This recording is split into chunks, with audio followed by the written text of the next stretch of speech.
Pai, abençoa o teu povo, ó Pai.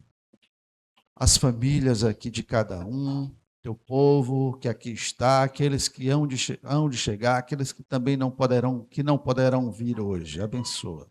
Em nome de Jesus, o teu povo, a tua igreja. Em nome de Jesus é que nós te oramos e te pedimos. Amém, Pai. Estás aqui, operando entre nós. Te adorarei, te adorarei. Estás aqui, mudando destinos. Te adorarei, te adorarei. Estás aqui, operando milagres. Te adorarei, te adorarei. Estás aqui, transformando nossas vidas. Te adorarei, te adorarei. Meu Deus é Deus de milagres, Deus de promessas, caminho no deserto, luz na escuridão. Meu Deus, esse é quem tu és. Meu Deus é o Deus de milagres, Deus de promessas, caminho no deserto, luz na escuridão. Meu Deus, esse é quem tu és.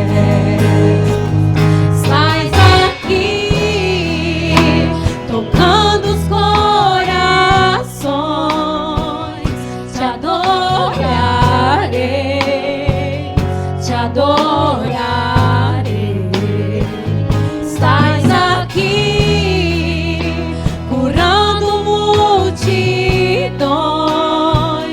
Te adorarei, te adorarei. Estás aqui, restaurando os corações. Te adorarei, te adorarei. Estás aqui, transformando histórias. Te adorarei, te adorarei. Meu Deus é Deus de milagres, Deus de promessas, caminho no deserto, luz na escuridão. Meu Deus, esse é quem tu és. Meu Deus é o Deus de milagres, Deus de promessas, caminho no deserto, luz na escuridão. Meu Deus, esse é quem tu és. Enxugue as lágrimas, restaura os corações. Tu és a resposta, Jesus. Enxugue as lágrimas, restaura os corações. Tu és a resposta, Jesus. Meu Deus é o Deus de milagres, Deus de promessas, caminho no deserto, luz na escuridão. Meu Deus, esse é quem tu és. Meu Deus é o Deus de milagres, Deus de promessas, caminho no deserto. Pai, em nome de Jesus, te damos graças pela tua misericórdia sobre as nossas vidas. Pedimos que cada criança que aqui está, ó Pai, jamais venha se desviar dos teus caminhos, mas que sempre venham andar neles, ó Pai, sem se desviar nem para a direita nem para a esquerda.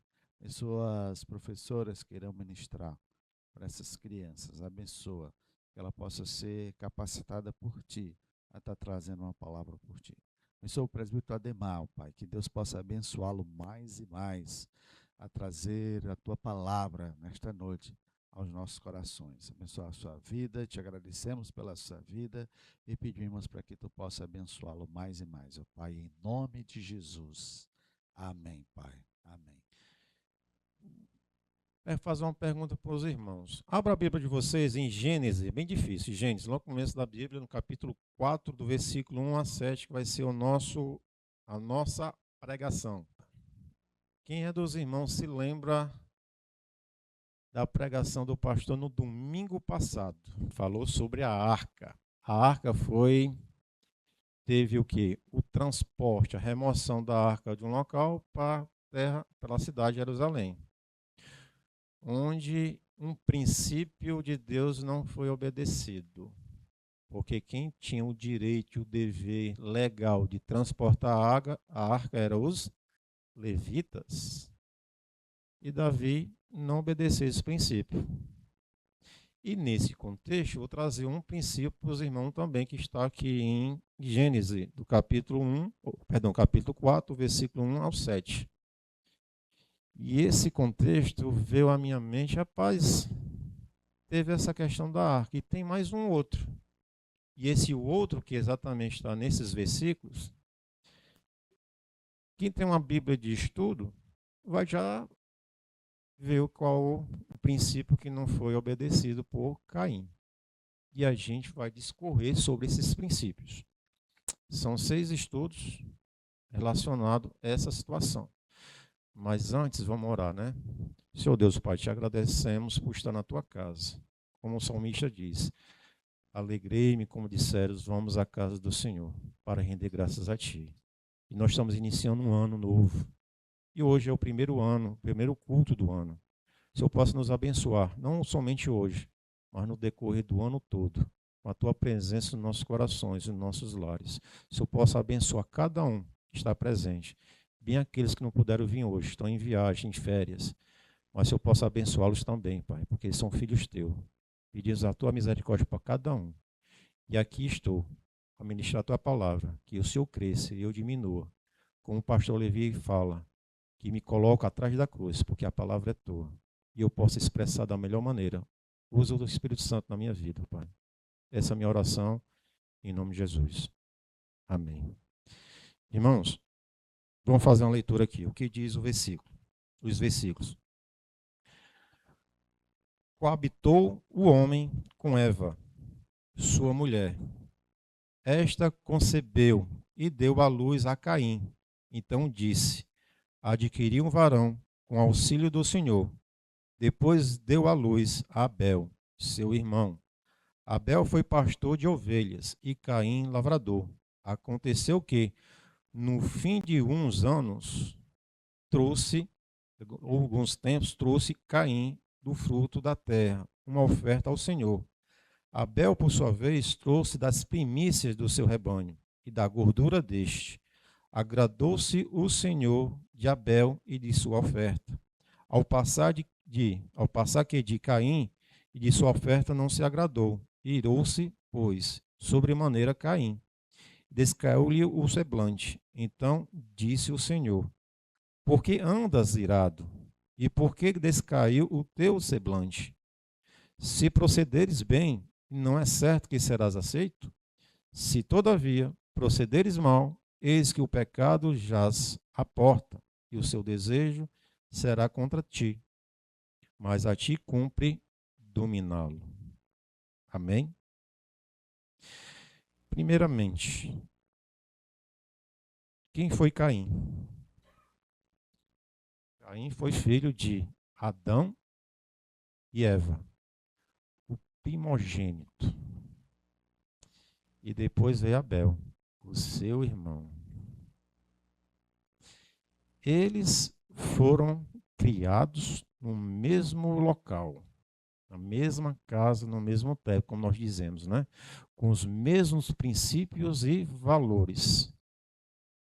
Porém, um obedeceu os valores e os princípios, e o outro não obedeceu. Esse é o contexto. Onde todos ouviram os mesmos mandamentos, de Deus, com o seguinte objetivo: de adorar o Senhor, o Deus verdadeiro, o Deus vivo. Porém, um não fez como devia os mandamentos. Não seguiu os princípios de Deus e veio a ser rejeitada a sua oferta. Aí vem a pergunta: por que foi rejeitada a oferta? Aí eu me lembro, uma vez eu assisti uma pregação do Edir Macedo. Ele falou sobre a oferta de Caim. E foi os melhores frutos que foi apresentado. Mas Deus rejeitou, porque ele não obedeceu um princípio. E a gente vai ver qual é esse princípio. Eles também aprenderam as mesmas histórias e como fazer um culto que agrada a Deus. Eles ouviram esse ensinamento. Abel ouviu os mandamentos de Deus e cultuou segundo os seus mandamentos, enquanto Caim ouviu os mesmos mandamentos, mas os desprezou e apresentou a Deus um culto estranho, diferente. Portanto, o coração de Caim não era reto diante de Deus. Não era reto diante de Deus. Ele não se sujeitou aos princípios do Criador, nem se submeteu aos ensinos de seus pais, da retidão. Quis fazer as coisas de Deus do seu jeito. E às vezes a gente quer fazer a mesma coisa, fazer as nossas ofertas, o nosso culto a Deus do nosso jeito. Principalmente o pessoal que está no mundo, os ímpios. Eles creem em Deus, mas não obedecem os seus mandamentos. Na palavra bem diz: quem ama a Deus, obedece os seus mandamentos. Quis fazer as coisas de Deus do seu jeito. Caim fingiu ser um adorador, quando na verdade queria competir com seu irmão Abel. Essa é a realidade. Ele queria sobressair de Abel. O que podemos aprender nesse contexto desses versículos que nós acabamos de ler foi exatamente o que? Nós temos 6 lições. Caim ofereceu um culto a Deus sem observar seus princípios sobre o culto. Ele atropelou, não obedeceu. Segundo aprender foi o que? Caim ofereceu um culto sem examinar o próprio coração. Outro contexto, ofereceu um culto com o coração cheio de ódio e inveja do irmão Abel. Ele também rejeitou a exortação de Deus. E essa palavra, exortação de Deus, o que significa? Uma boa pergunta, né? O que é exortação de Deus na nossa vida? É o ensinamento dele para nós. É o puxão de orelha para nós. É o sermão do pastor que ele puxa a nossa orelha, para a gente não desviar do caminho. Isso é exortar. Exortação de Deus para nós. Para que a nossa fé não seja desviada. E a gente não desiste do nosso caminho, que é Cristo. Essa é a exortação de Deus para nós, através da palavra, do ensinamento. E dizer que a gente está errado em certas situações, nos nossos pecados, nos nossos delitos e pecados, porque ele conduz ao quê? À morte. Isso é uma exortação a Deus, uma exortação de Deus para conosco. E tem outra parte também. Ao ser rejeitado, Caim intentou contra a vida do irmão. Além de um pecado, da inveja, ele cometeu outro. A morte. Ele matou um irmão. Caim tentou esconder o próprio pecado, negando o que tinha feito a Deus. E a gente vai ver isso aí um por um. Aí vem uma situação da gente. E como é que a gente se apresenta a Deus quando nós chegamos à igreja para ofertar a casa do Senhor? Se o seu coração não estiver voltado a Deus, a sua vida voltada por Deus, a Deus, perdão, a sua oferta aqui ela é recebida no gasofilácio. Mas perante de Deus ela é recusada, ela não é aceita. Porque nós devemos ter o coração e a nossa vida para Deus. Essa é uma verdade. O que nós podemos fazer para evitar isso? Em Mateus 6,6, capítulo 6, versículo 6, diz o seguinte: entre no teu quarto, fecha a porta e ora a teu pai em secreto. Ele vai ouvir e vai recompensar. E assim, ore a Deus em secreto. E quando você vem à igreja, sente na sua cadeira, peça perdão pelos seus pecados, porque Ele é justo e fiel. E a palavra diz, Ele esquece dos nossos pecados, Ele não se lembra. E você está puro de novo. Mas você tem que ter um coração arrependido. Se o seu coração não estiver arrependido, meu irmão, é em vão. É em vão. Ele é grandioso em perdoar, porque a misericórdia dele é sem fim. E a palavra diz que ele é renovado a cada dia. É sem fim, não é renovado a cada dia. O que significa isso? Não tem limite. Deus é bom o tempo todo. Nós conhecemos a palavra. Você pode não saber os versículos onde está, onde que capítulo está, mas você tem um entendimento da palavra. Porque o Espírito Santo habita em você. Você sabe o que é o certo e o que é o errado. Porque o errado incomoda. O que se incomoda é o Espírito Santo. Mas para quem não vive uma vida reta diante de Deus, você não percebe que está errado. Você não percebe que está errado. E continua no erro. Porque você não percebe que está errado.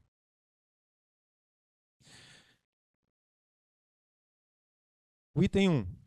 Caim ofereceu um culto a Deus, sem observar seus princípios sobre o culto. O que significa esse contexto? Hebreus 9, 22, o que diz? O Senhor ensinou que não há remissão de pecados sem derramamento de sangue. Está lá em Hebreus 9, 22, que diz assim. Coloca para mim, Luiz Augusto, por favor. O que diz a palavra? Com efeito, quase todas as coisas, segundo a lei, se purificam com sangue, e sem derramamento de sangue, não há remissão. Acho que você já entendeu qual foi o erro de Caim. Não teve sangue. Quando Adão e Eva pecaram no Éden, um animal foi sacrificado. O sangue foi derramado e Deus cobriu o casal com a pele do animal. Gênesis 3, 21. Foi o primeiro ato, sacrifício, sangue de um animal para cobrir o pecado de Adão e Eva. Um animal foi sacrificado. Claro, o sangue do animal não vai limpar nosso coração, nosso pensamento, mas dá indício do sacrifício perfeito de quem? De Cristo. É um indício. Ele está lembrando que Cristo vai vir. E está colocando que Cristo vai vir. Que ele é o Cordeiro de Deus, o sacrifício perfeito. Todos nós sabemos disso. E está lá em João. Vou logo esclarecendo que não é o sangue de ovelha, bode, o que seja, purifica o coração humano. Mas ele apontava para o sacrifício perfeito de Cristo na cruz, que está em Romanos, capítulo 3, dos versículos 24 a 26, que diz a palavra: sendo justificado gratuitamente por sua graça, mediante a redenção que há em Cristo Jesus, a quem Deus propôs no seu coração como propiciação, mediante a fé, para manifestar sua justiça, por ter Deus, na sua tolerância, deixado impunes os pecados anteriormente cometidos, tendo em vista a manifestação da sua justiça no tempo presente, para ele mesmo ser justo e justificador daqueles que têm fé em Jesus. Aí tem uma palavrazinha aqui que chama a atenção. Propiciação. O que significa isso? É o sacrifício perfeito de Cristo. No nosso lugar, ele foi morto. Ele pagou o alto preço. A ira de Deus se fez a Jesus pelos nossos pecados. Por isso tem a palavra propiciação, o sacrifício perfeito. A justiça de Deus foi feita em Cristo Jesus por nós. E assim o véu foi rasgado. E a gente tem livre acesso a Deus através do sacrifício perfeito, o sangue perfeito de Cristo. Eis o Cordeiro de Deus, né? Que está lá em João. Vamos já ler. João 1:29, que diz: no dia seguinte viu João a Jesus, que vinha para ele, e disse: eis o Cordeiro de Deus que tira o pecado do mundo. Quem? Jesus. Jesus é definitivo. O Cordeiro de Deus que tira o pecado do mundo. Nós não temos dúvida disso. O mundo pode ter, mas nós não temos. Nós temos a certeza, a convicção que a propiciação foi feita através de Cristo Jesus. O sangue foi feito, foi derramado. O sangue foi derramado para purificar nossos pecados. Como foi dito, não há propiciação sem derramamento de sangue. O sangue foi feito, foi derramado. Quando Caim apresentou um sacrifício sem sangue, ele estava desprezando Deus, sua palavra e o culto divino, pois ele quis abrir um caminho até Deus por meio de seus esforços, suas obras. Os seus caminhos das obras e dos propósitos feitos não levam a Deus. Veja o que diz a palavra em Judas, versículo 11. Judas, versículo 11. Muitas vezes a gente quer fazer as nossas obras para fazer o pagamento dos nossos pecados. Essa é uma coisa inerente da gente. A gente quer pagar. Fazer um sacrifício. É o que a gente vê muitos nas outras religiões. Penitência. Sacrifício de sangue das penitências. No nosso estado tem um. Na região do sul do Ceará. Os penitentes. E é nesse período do ano, os penitentes, com chicotes batendo nas costas, para purificar os pecados. Em Oséias diz: o povo, falta de conhecimento, será destruído. E a gente sabe disso. Meus irmãos, lê uma palavra. Ela engrandece, ela edifica, abre o conhecimento, abre a mente da gente. A gente sabe o que é o certo e o que é errado. E além disso, a gente tem como contra-argumentar o mundo. A palavra é a palavra de Deus. Sabe por que muitas vezes a gente tem a visão do mundo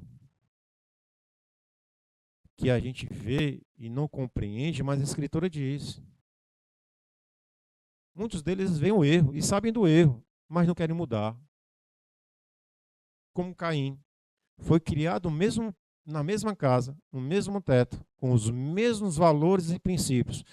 Um obedeceu e o outro não obedeceu. Ou não é assim? A nossa família não tem muito história desse sentido, não? Não existe família perfeita, não.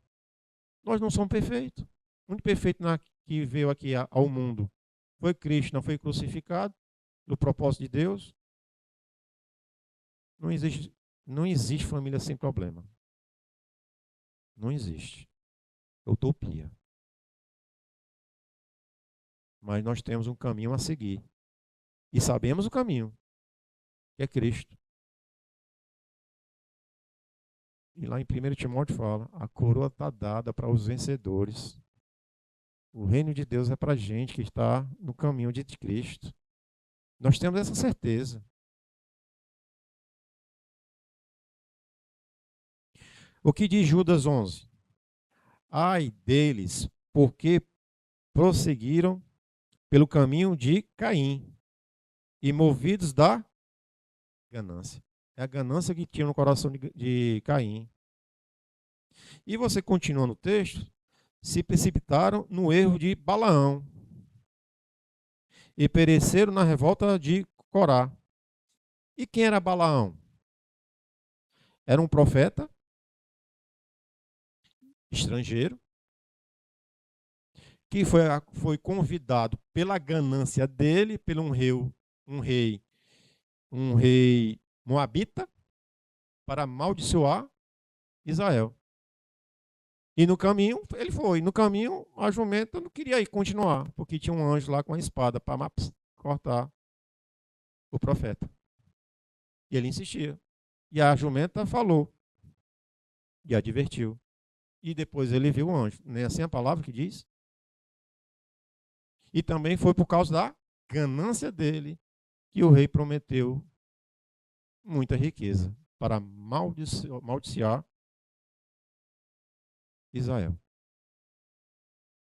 O segundo ponto, Caim ofereceu um culto sem examinar o próprio coração. O apóstolo João afirma que Caim era maligno em 1 João 3,12.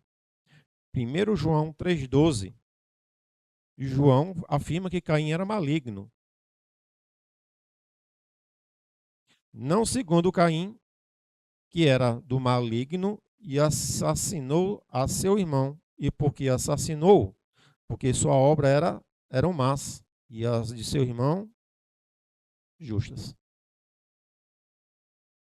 Caim quis cultuar Deus sem pertencer a ele, achando que pudesse separar o culto da vida. Ele conhecia Deus, mas não seguia Deus. Ele quis cultuar, mas o culto verdadeiro é da sua vida. Claro, reconhecendo Cristo como seu único e suficiente Salvador. É por isso que existe uma mudança quando você aceita Cristo. Quando você adulterar, não adultere mais. Se você roubava, não roube mais. Porque você é uma nova criatura.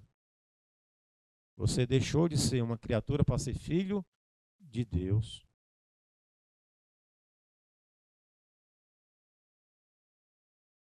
Jesus ensinou que o Pai busca adoradores que o adorem em espírito e em verdade. João 4:23.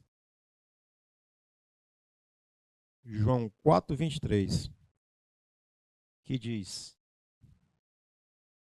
Mas vem a hora, e já chegou, em que os verdadeiros adoradores adorarão o Pai em espírito e em verdade. Porque são estes os que o Pai procura para os seus adoradores. Nós devemos adorar em espírito e em verdade. O que significa isso? É retidão em Cristo. Não pecar mais. Mas nós somos carne ainda. Nós pecamos. Mas o Espírito Santo habita em você. E nós entendemos quando nós pecamos. Entendemos, sim. E nesse momento, Senhor, perdoa, pequei diante de Ti. Perdoa, Pai. Quantas vezes eu oro em casa, no meu quarto? Eu já estou ficando velho, eu dormi primeiro que a mulher. Eu me deito e ela fica lá estudando, lendo o que seja, e eu vou me deitar. eu oro deitado. Tem algum problema? Você lembra do pastor Aldemir? Ele disse, eu orava até dentro do banheiro. Eu oro deitado, qual o problema? Deus sabe do meu coração e sabe o coração de cada um de vocês. Senhor, perdoa, mas eu te agradeço pelo levantar, pelo deitar. Perdão pelos meus pecados. Ele é misericordioso. Nós temos que entender isso. O que você possa fazer em querer pagar, você não paga. Não é com obra. Mas pelas obras você conhece os frutos. Tem que ter obra? Tem. Mas as obras não salvam.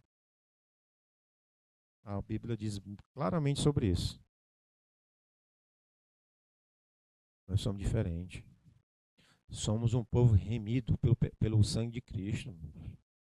O nosso coração tem que ser o nosso culto. Não é aqui. O nosso culto é a nossa vida. Eu tenho um pecado? Eu sei que eu tenho. Quem sabe mais do que eu é a minha esposa. De vez em quando ela me puxa pela orelha. Quando ela diz Ademar, eu vou, porque foi o que eu fiz de errado. Quando ela me chama por Ademar, opa, eu fiz alguma coisa de errado. Lá bota o rabinho embaixo das pernas. O que foi que eu fiz?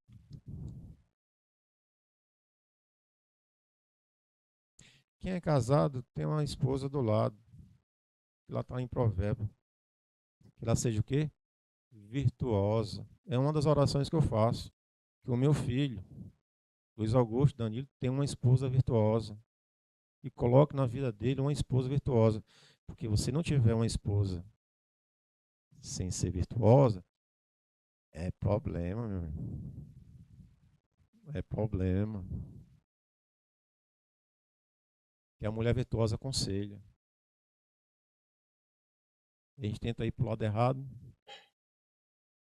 ela puxa para o lado correto. Não é verdade? Deus é tão bom, bota a mulher virtuosa. Deus já mandou a minha. E eu oro para o meu filho, para os meus filhos. E eu acredito que cada um deve orar do mesmo jeito. E quem tem filho, bota um homem virtuoso.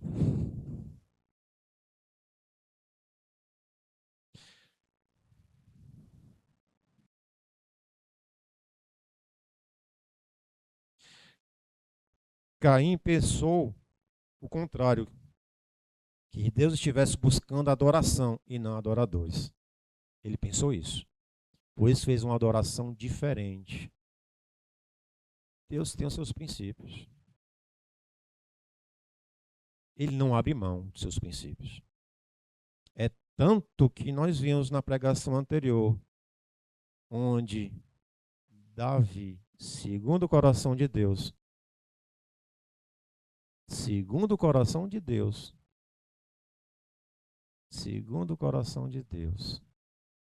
não obedeceu um princípio. E teve uma consequência, uma morte. Porque tocou na arca. Porque ele não levou a arca que era para ser levada pelos levitas. Ele não obedeceu um princípio. Esse foi o erro de Davi. Mas ele não deixou de ser segundo o coração de Deus. Por isso, ele reconheceu e depois levou a arca pelos levitas. Não foi assim que a palavra diz?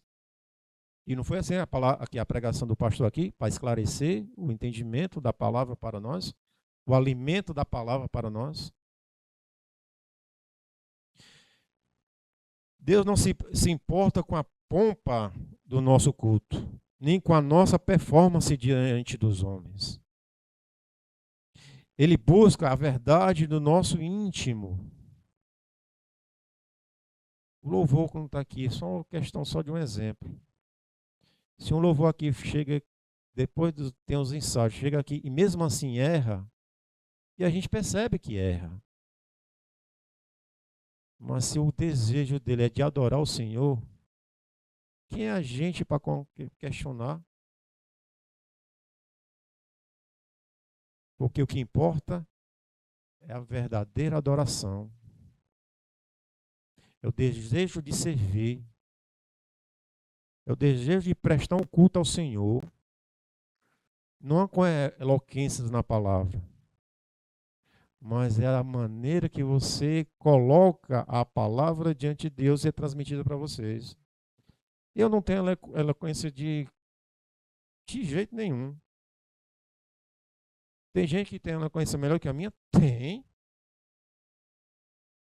Mas o desejo de servir e trazer a palavra, embora com minhas limitações, ele que nos sustenta. É a palavra que nos alimenta.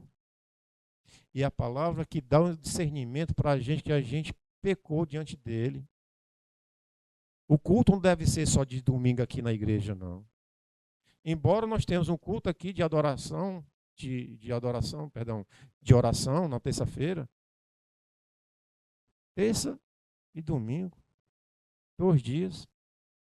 Quantos dias tem a semana? E você colocar só 2 dias para Deus? Ora em casa. Agradeça o dom da vida.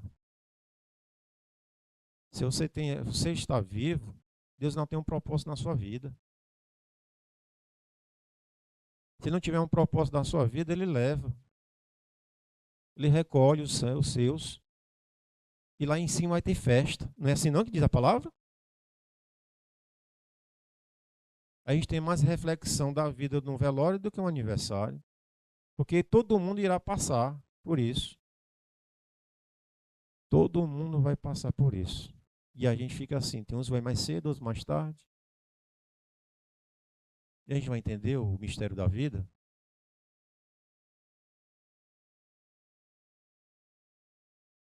Se a nossa vida não for de Deus e não tiver certa com Ele, o nosso culto não será aceito aos seus olhos. Veja o que diz em Isaías, capítulo 1, versículo 13. Isaías 1, versículo 13.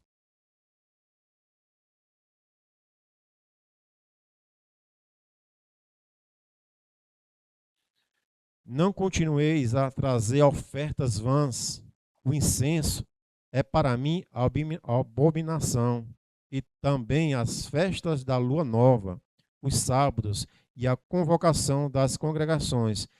Não posso suportar iniquidade associada ao julgamento solene. Não pode ter as duas coisas. O que o Senhor diz? É o que?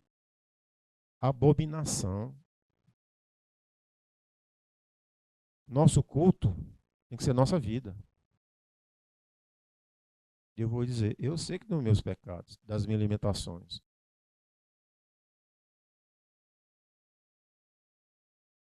Eu sei. Antigamente eu dizia, minha mãe conhecia eu mais do que a minha esposa. Hoje eu vou dizer, minha esposa me conhece mais do que a minha mãe. Eu estou mais tempo com ela do que com a minha mãe. Já vamos fazer 25 anos de casado. É tempo também. É boda de quê, hein? Prata. É, prata, né?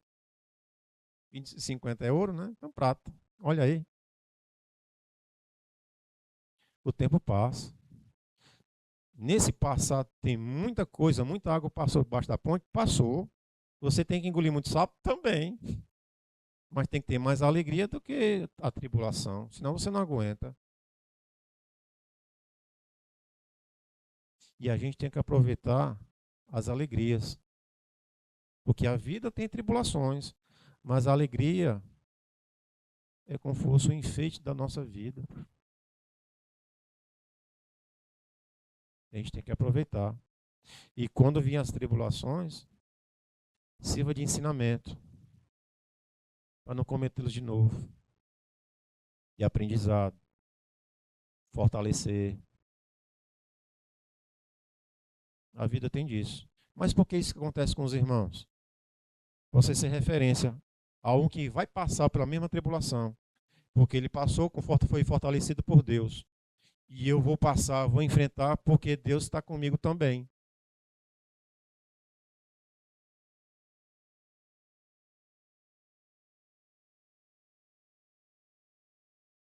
Deus está mais interessado em que somos do que fazemos.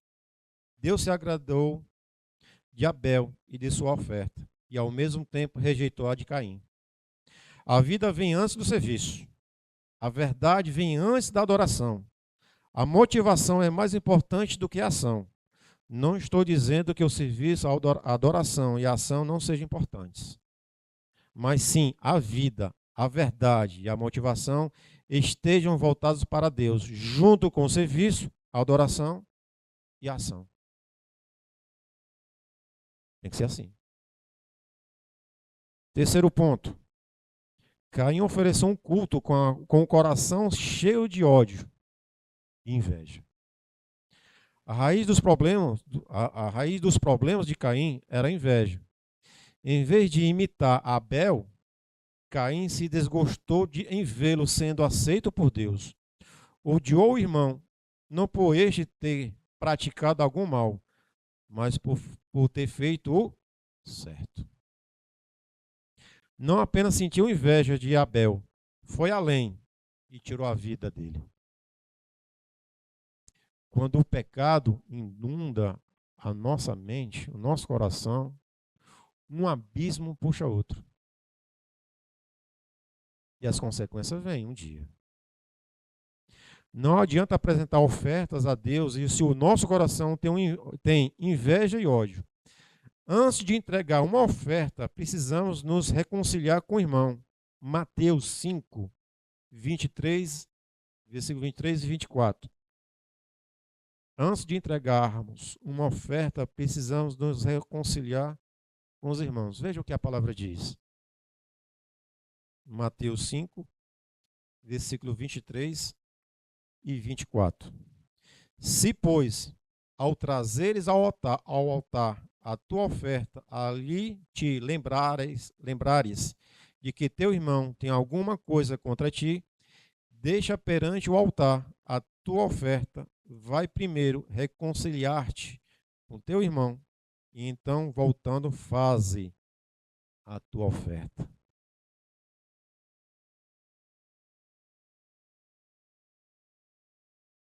Portanto, no momento que você coloca a sua oferta no gasofilácio, se você não tiver um coração reto diante de Deus, peça retidão.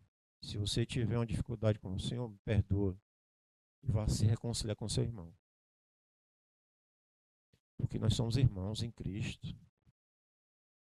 Não é para ter inveja. Se o irmão tem algumas virtudes, procure ter. Busque. Nós temos nossas limitações? Temos. Se eu não chegar no patamar dele, mas eu vou chegar próximo. Eu sei que cada um tem os seus dons. Mas a gente treinando com esforço, não pode ser perfeito, mas eu vou chegar em algum canto.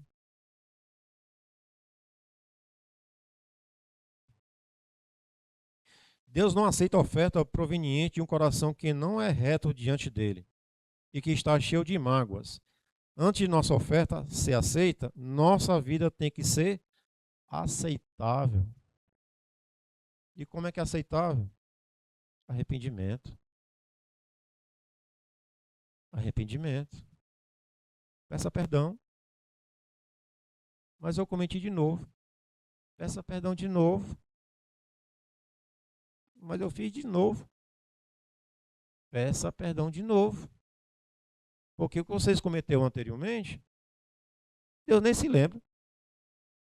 É como se fosse a primeira vez que está lhe perdoando. Não é assim, não. Mas a gente fica constrangido, não fica? Ficamos.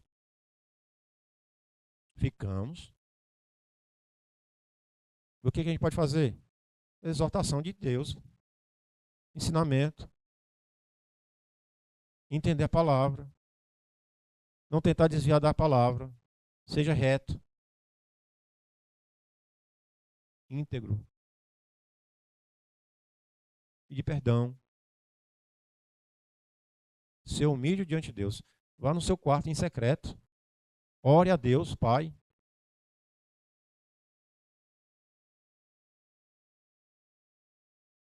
O quarto ponto, Caim rejeitou a exortação de Deus. O que é a exortação de Deus? Como já falei para vocês. O sentido de encorajar, consolar, ensinar ou corrigir os irmãos, motivando a permanecer na fé e viver em retidão perante dele. Essa é a exortação de Deus para nós. E como é que a gente entende isso? Ah, meu amigo. O Espírito Santo tem que habitar em você. Como é que habita em você? Reconhecer Cristo como suficiente Salvador, é Ele. E buscar o conhecimento da palavra. Ler a palavra. Mas a palavra tem umas palavras que eu não entendo. Ah, meu amigo, hoje em dia, bota no Google, vai dizer o que é. A leitura que eu estou fazendo aqui foi o que eu tirei no chat GPT. GPT, né? Está lá, do mesmo jeitinho. Mas como é que eu posso dizer, de outras palavras, a exortação de Cristo? O ensinamento, o puxão de orelha. Dizer que eu estou errado. Ô Senhor, errei, porque o Espírito Santo habita em nós. E eu tenho uma certeza que eu errei. Agora, tem umas pessoas, quando tem a exortação de Deus, o que acontece? Em alguns produz o que? Endurecimento. E não quebrantamento. Porque o nosso pecado é confrontado. Eu sei que eu estou errado, mas eu vou fazer de novo. E eu me satisfaço em fazer de novo. Porque o coração está endurecido. A palavra não chega a ele. Embora ele saiba que existe um Criador, um Deus. Mas não obedece os mandamentos. Porque não ama a Deus. A palavra de Deus em alguns não produz vida, mas morte. Caim, em vez de cair em si e se arrepender, irou-se sobremaneira. Em vez de se voltar para Deus, preferiu fugir da sua presença. Caim fugiu. Quinto, ao ser rejeitado, Caim intentou contra a vida do irmão. Gênesis 4:8. Gênesis 4:8. Disse Caim a Abel, seu irmão, vamos ao campo. Estando eles no campo, sucedeu que ele levantou Caim contra Abel, seu irmão, e o matou.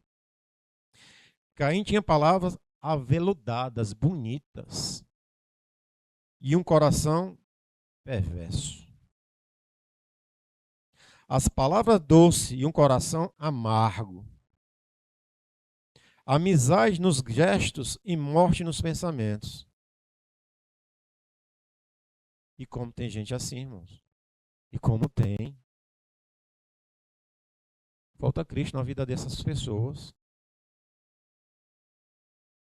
Uma pessoa comemorar a morte do outro. Caim pensou que seu problema era o irmão e não o próprio pecado. A inveja, que ocasionou o quê? A morte, um assassinato. Muitas vezes achamos que o nosso problema é o outro. As virtudes do outro nos afligem mais do que as nossas fraquezas. Isso é inveja, irmão. Cada um tem as suas limitações, cada um tem os seus dons. Aí você, eu não tenho nenhum dom. Tem, procure. Procure. Cada um tem um dom. Tem um dom de servir. Dom de profecias. Dom de pregar. Descubra o seu dom de louvar, cantar. De servir. Cada um tem o seu dom, meu irmão.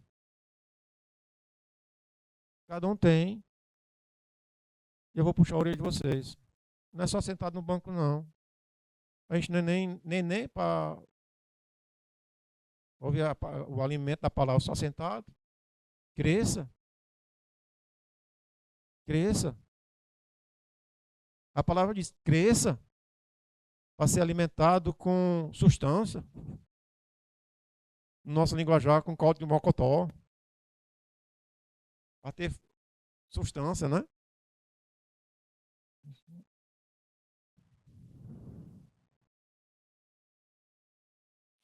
E por fim, o último ensinamento,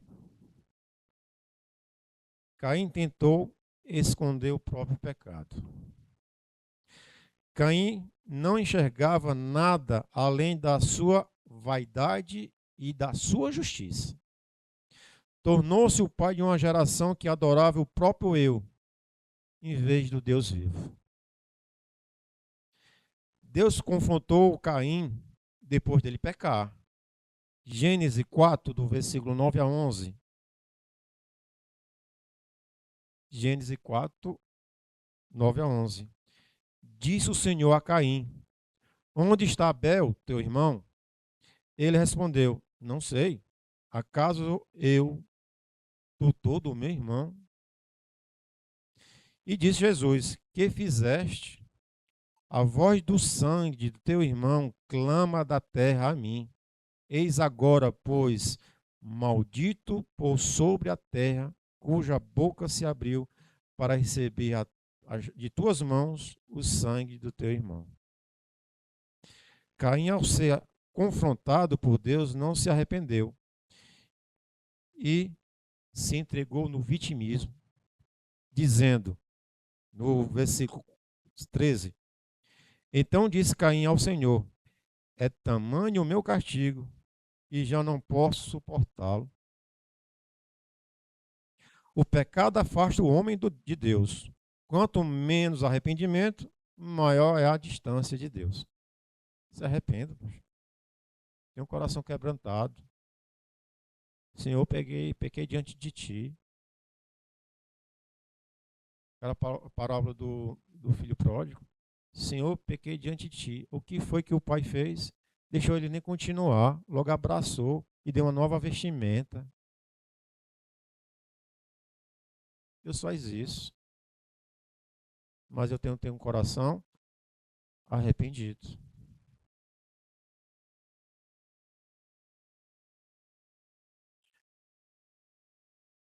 Caim, ao ser confrontado por Deus, não se arrependeu e entregou-se no vitimismo. Então disse Caim ao Senhor: é tamanho o meu castigo que eu não posso suportá-lo.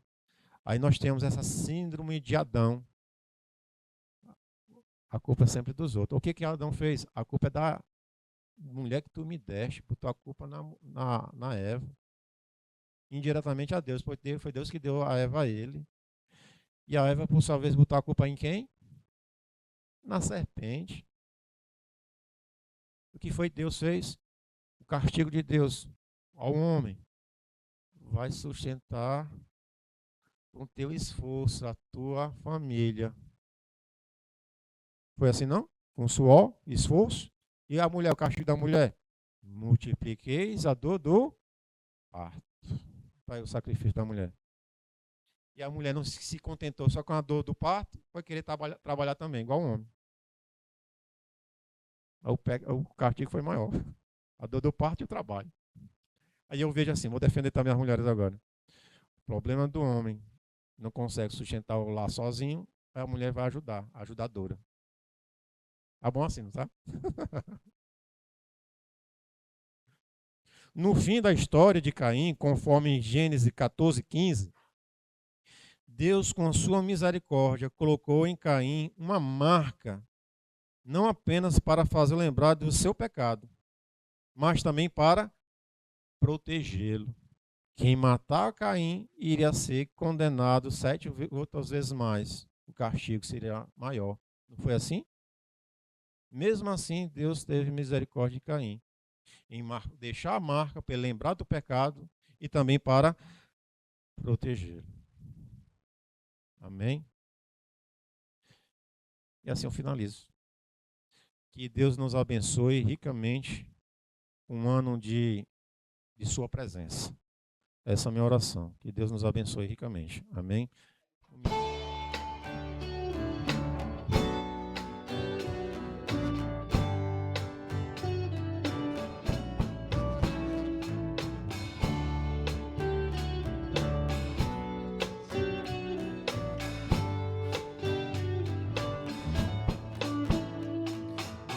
Todas as provas que eu já passei, É bem difícil, Senhor,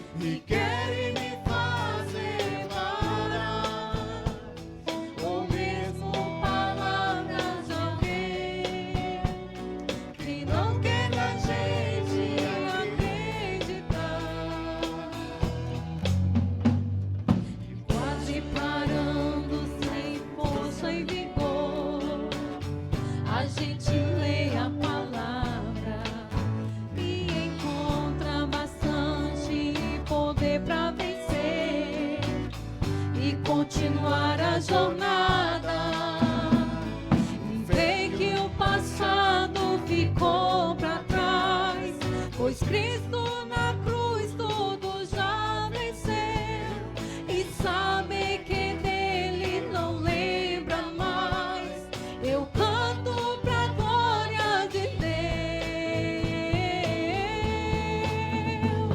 Nenhuma condenação há para quem está em ti, Jesus, cuja vida coberta está pelo sangue que desceu da cruz.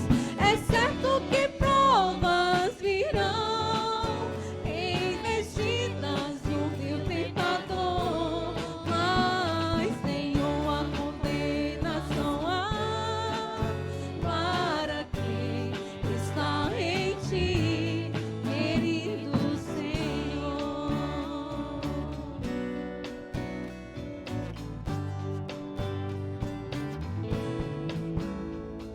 E Quase parando, sem força e vigor, a gente lê a palavra e encontra bastante poder para vencer e continuar a jornada.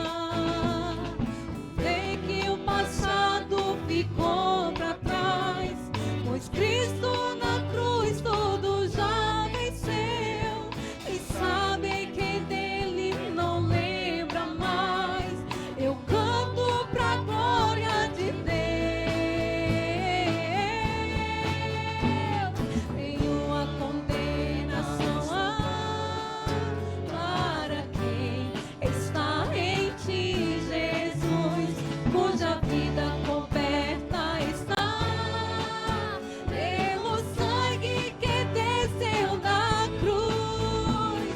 É certo que provas virão, investidas no vil tentador, mas nenhuma condenação há para quem está em ti, querido Senhor. Para quem está em ti, querido Senhor. Para quem está em ti, querido Senhor.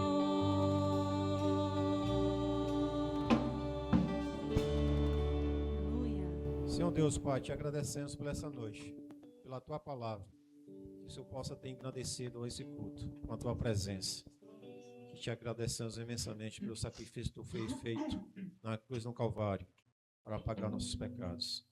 Pedimos a tua bênção, que o Senhor possa nos dar uma semana rica da tua presença.